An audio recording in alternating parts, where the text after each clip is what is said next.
A palavra Areópago, em grego, quer dizer reunião de sábios, né?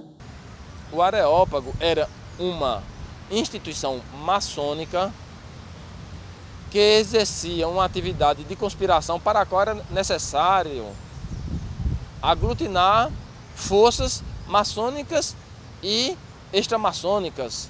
Ponto pacífico na história do Brasil, a participação da maçonaria, dos maçons com batina e sem batina, no movimento de 6 de março de 1817.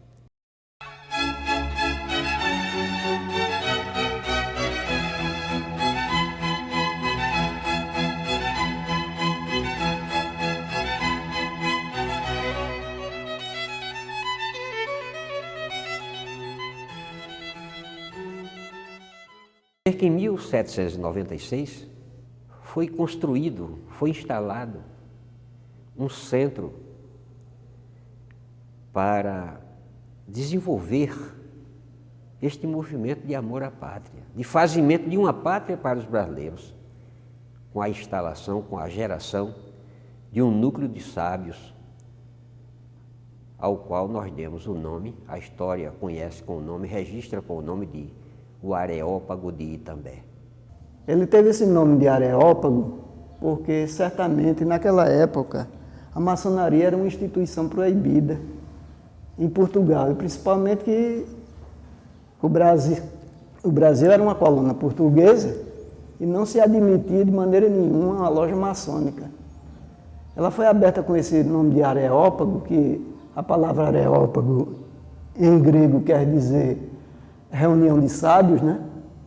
Apenas para camuflar, para não dar na vista que seria uma loja maçônica.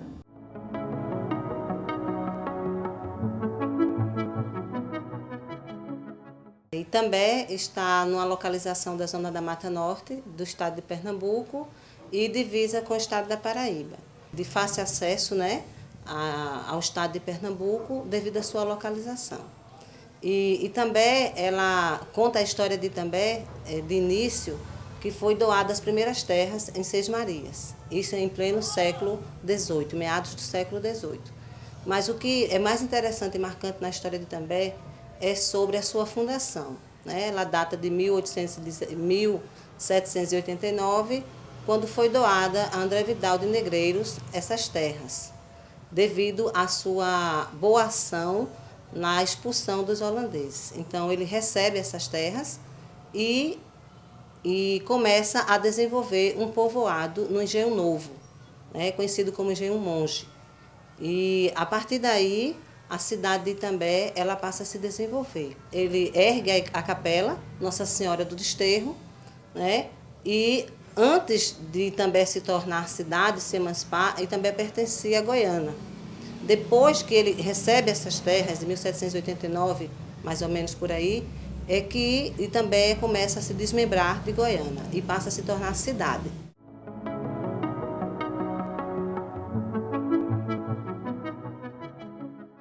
Na segunda metade do século XVIII, o mundo estava conturbado, primeiro pela Revolução Americana, que pôs fim ao domínio inglês nas colônias da América do Norte.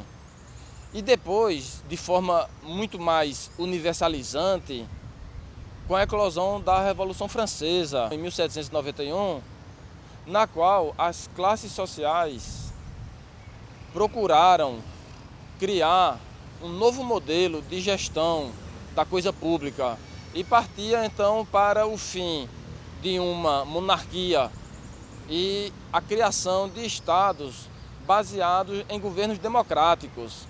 Essa aspiração da democracia no mundo também chegou às terras pernambucanas.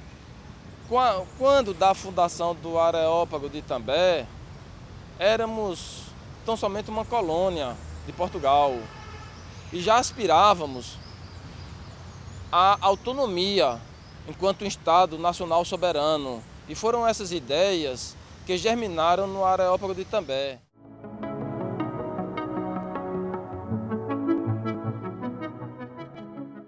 A Arruda Câmara é um paraibano aqui da cidade de Pombal, no vizinho estado da Paraíba. Ordenou-se frade no convento dos Carmelitas em Goiânia e de lá foi estudar na Europa primeiro em Coimbra, na Universidade de Coimbra, em Portugal, e depois em Montpellier, na França, onde ele se formou em medicina, especializou-se em botânica. E em 1796 retornou ao Brasil, já pronto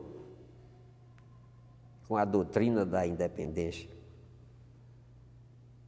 na sua cabeça e no seu coração. Aqui chegando, 1796, juntou-se a um grupo de outros idealistas nativos, nativistas, em Itambé, fronteira da Paraíba com Pernambuco. E aí pôde doutrinar aqueles idealistas e o povo em torno do fazimento de uma pátria para os brasileiros. Certamente, a Arruda Câmara escolheu Itambé para fundar o Areópago, primeiro porque era um lugar reservado, distante dos grandes centros.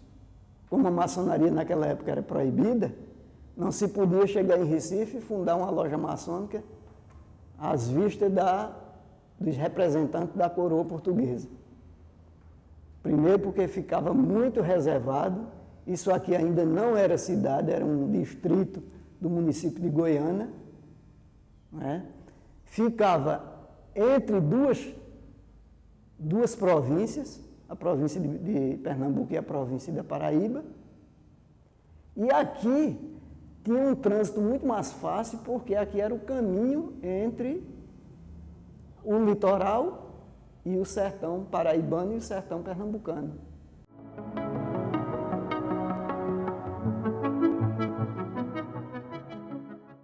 A sociedade pernambucana, no final do século XVIII, início do século XIX, era uma sociedade de economia monocultural, canavieira, uma sociedade ainda dominada pelos senhores da cana-de-açúcar, pelos senhores de engenho, de economia escravocrata, uma sociedade que, não obstante essas características de ser escravocrata e baseada na exploração da monocultura canavieira, era uma sociedade amplamente esclarecida. Os trabalhos de Gilberto Freire, o Casagrande Senzala e os Sobrados e Mucambos, eles atestam que Pernambuco, na época, era o local no qual os europeus se sentiam mais em casa do que o próprio sul do país, porque aqui constituímos uma sociedade muito culta, uma sociedade onde a elite era formada em Portugal, em Montpellier, na França. E também, em meados do século XVIII, vivia basicamente da monocultura, da agricultura e do comércio de feira livre. O comércio de Itambé iniciou a partir da feira de gado. Com a expansão territorial, os boiadeiros, em passagem por aqui, para o estado da Paraíba, eles se fixavam aqui na cidade. E devido a isso, criou-se a feira de gado. E todo o comércio de Itambé se voltou em torno dessa feira, que até hoje existe em Itambé, essa feira de gado, que é tradicional na nossa cidade.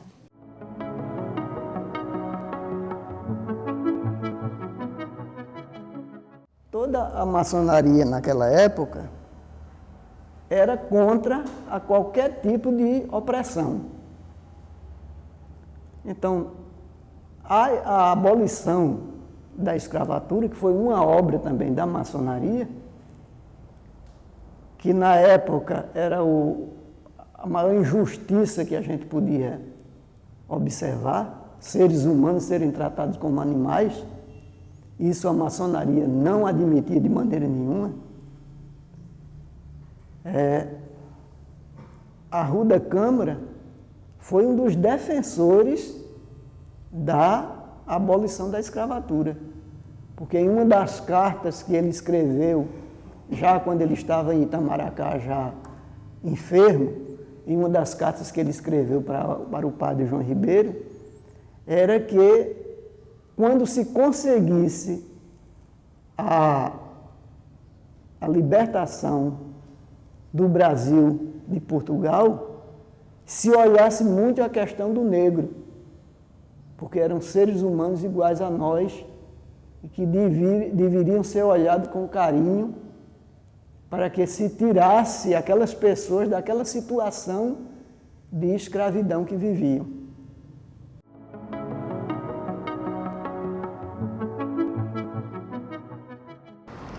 Ao tempo do Areópago de Itambé, não havia essa proibição, quer dizer, havia um relacionamento pacífico entre a igreja e a maçonaria. Então, nessa época, nós tivemos quase 80 padres, né? Isso que a gente conhece, sem conhecer outros. Eu me lembro que eu coloquei isso na internet e uma pessoa, um maçom, não sei de que estado, me passou um e-mail dizendo, não, mas tem também fulano, aí citou não sei quantos outros padres. Mas é isso que a gente conhece. Então, não havia essa proibição e, então, muitos padres ingressavam, tivemos 2 bispos e tal. E, recentemente é que a coisa esfriou mais e nós só temos 5 padres no Rio Grande do Sul, um em São Paulo, e os do Rio Grande do Sul são da Igreja Católica Romana. Os de São Paulo e aqui são da Igreja Católica Ortodoxa, de Antioquia.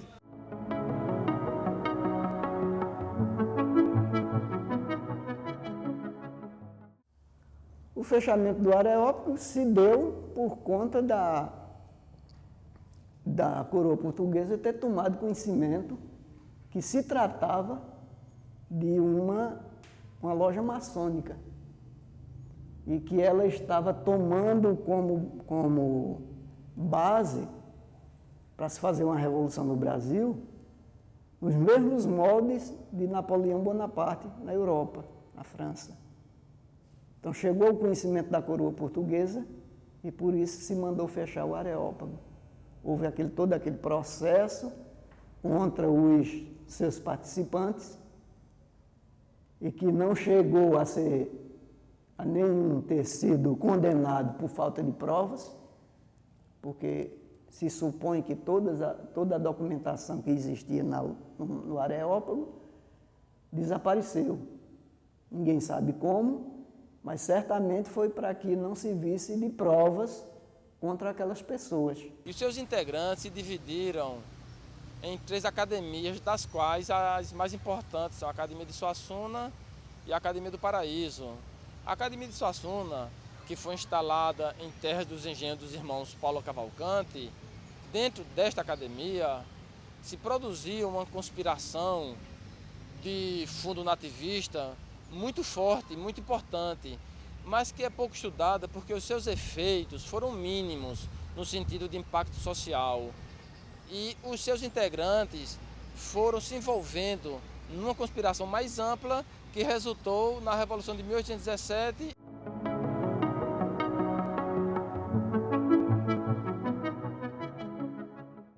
A Revolução Pernambucana de 1817, nós podemos dizer que foi o resultado da semente que foi plantada aqui no Areópago. Porque quando o Areópago foi fechado em 1801, esses maçons que faziam parte desta loja se dispersaram e em Recife fundaram essas lojas, a Academia do Suassuna e a Academia do Paraíso. Continuou a luta para tornar o Brasil independente como uma democracia com república, com abolição de escravos. Essa luta continuou lá, em Recife. Em 1817, no dia 6 de março de 1817, eclodiu a Revolução. Essa Revolução tinha por finalidade tornou Pernambuco, Paraíba e Rio Grande do Norte como uma república independente. Se buscou a adesão do Rio de Janeiro, da Bahia, mas infelizmente não houve tempo para isso. Ela foi abafada em menos de 80 dias, 70 e poucos dias. A coroa portuguesa conseguiu abafar, prender todos esses revolucionários. Foram mais de 600 pessoas presas e mais de 100 foram executadas. Quero destacar, nesse movimento, o papel da maçonaria, que é ponto pacífico na história do Brasil. dos maçons com batina e sem batina no movimento de 6 de março de 1817. E eu repito que graças a ele, esse movimento, é que essa revolução de 6 de março de 1817 é que veio, em consequência, 5 anos depois, o grito da independência. Em 1822, 7 de setembro, que o Brasil comemora com tanta galhardia e civismo.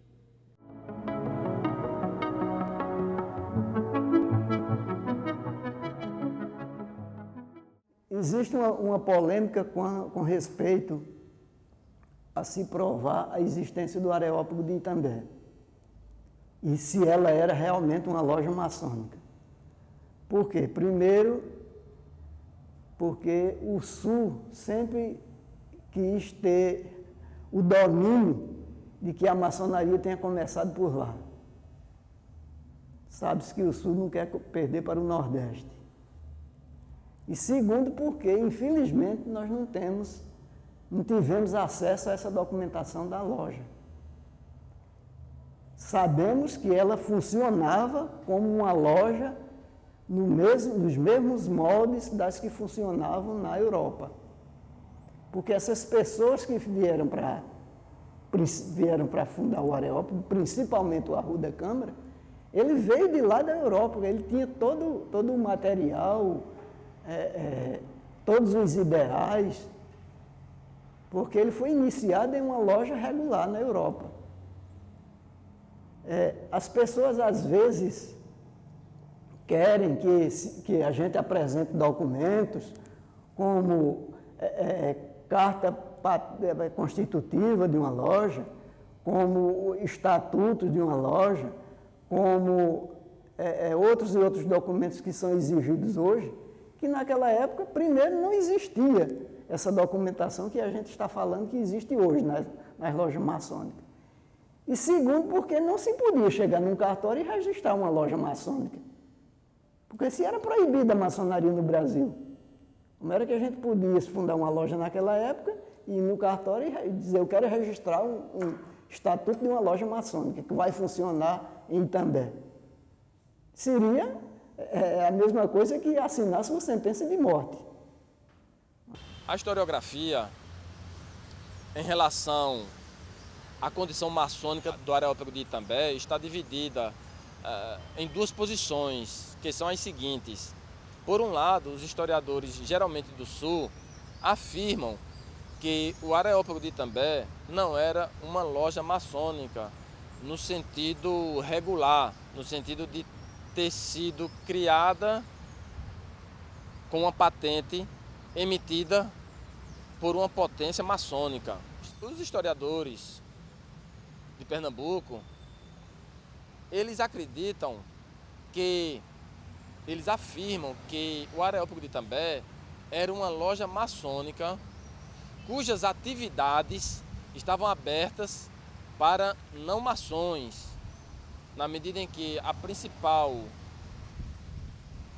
causa que levou à fundação do Areópago era a opressão do Brasil, que o Brasil sofria a partir da metrópole portuguesa. E para lutar contra a metrópole, o Monsenhor Arruda Câmara, o botânico Arruda Câmara, ele decidiu abrir para que profanos fizessem parte do Areópago e assim fortalecer as colunas daquela sociedade. O Areópago era realmente essa reunião de pessoas assim. Lá, inclusive no muro, quando a gente chega em Itambé, está escrito assim, maçonaria nasceu ali. Agora, não se diz com isso que a maçonaria, que lá teve a primeira loja, mas foi o berço da maçonaria. A loja veio depois, talvez no Rio de Janeiro tenha acontecido a primeira loja, mas no Areópago foi quando alguns maçons vindos da Europa fundaram o Areópago de Itambé. Então lá nós tivemos o Monsenhor Arruda, tivemos Frei Caneca, que foi iniciado lá, e nessa época muitos padres participavam ativamente da maçonaria. É preciso dar o mérito a quem o possui. Realmente o Areópago também foi portal de entrada da maçonaria no Brasil. E era uma loja maçônica segundo os moldes daquele tempo.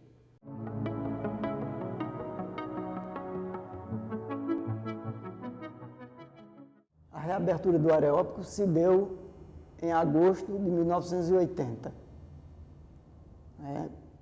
Reuniram-se alguns obreiros da loja Obreiros do Norte, no vizinho município de Timbaúba. Essas pessoas tinham conhecimento da importância do Areópago para a maçonaria brasileira, porque foi o precursor da maçonaria no Brasil. Existia um nosso irmão aqui que faleceu há 3 meses atrás, o Francisco Cavalcante de Brito, que já era maçom também, e se interessou muito pela história, como existia também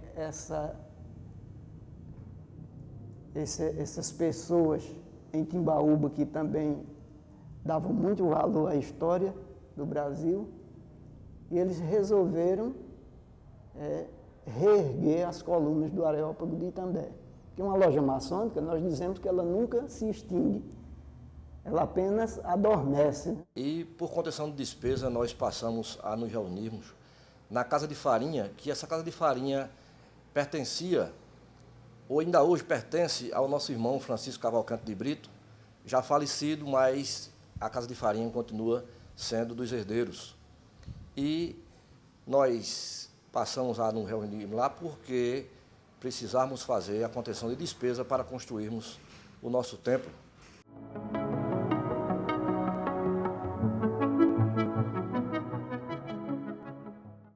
O obelisco que nós temos aí ao lado da igreja de Nossa Senhora da Conceição, que fica na divisa entre os 2 estados e as 2 cidades, e também Pedras de Fogo, ele foi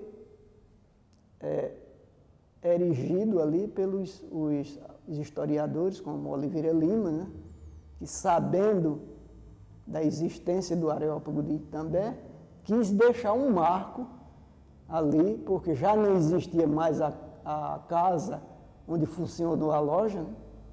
Já tinha sido demolida há muitos anos, e ele pesquisou, através de pesquisa, de entrevistas com pessoas da cidade, e chegou à conclusão que o Areópago teria sido fundado naquele local. Não existia mais a casa, porque a rua tinha sido recuada, né? Tinha sido recuada, aquela casa foi demolida, e ele resolveu deixar aquele marco ali, aquele obelisco, como um marco da fundação do Areópago de Itambé.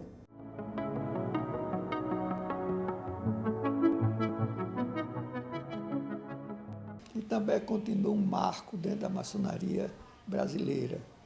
É uma loja ainda muito influente, pessoas da comunidade estão presentes lá, e é uma coisa assim que todo mundo gosta de visitar Itambé, porque realmente ficou como um marco. É o berço da maçonaria.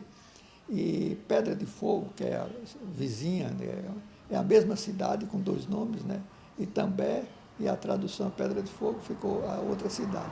Como a Pedra de Fogo pertence à Paraíba, então lá o bispo era bem mais maneiro com a maçonaria do que o daqui. Então o padre daqui não poderia falar, mas o de Pedra de Fogo celebrou uma missa no dia 20 de agosto para a maçonaria e falou muito bem da maçonaria, exaltou a maçonaria e depois ainda disse aos fiéis que se algum deles tivesse alguma coisa contra a maçonaria, procurasse rever esses conceitos, porque a maçonaria era uma coisa boa e só tinha coisa boa para fazer.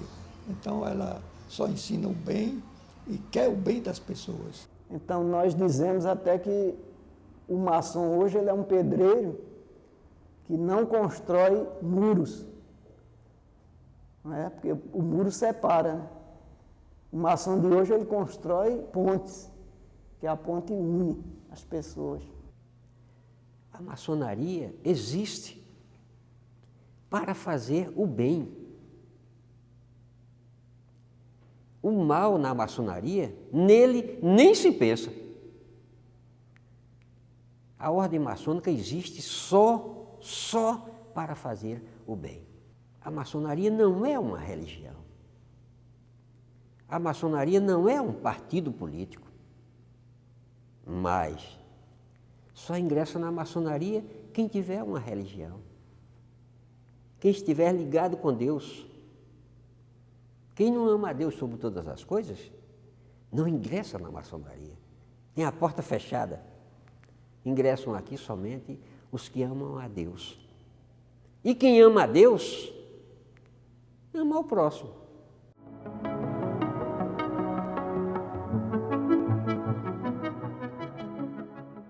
Os ideais da maçonaria eram os mesmos ideais da Revolução Francesa. Era tornar o Brasil uma república e abolir a escravatura e, afinal de contas, o Brasil se tornar independente. Sem esta revolução de 6 de março de 1817, certamente a independência não teria vindo em 1822.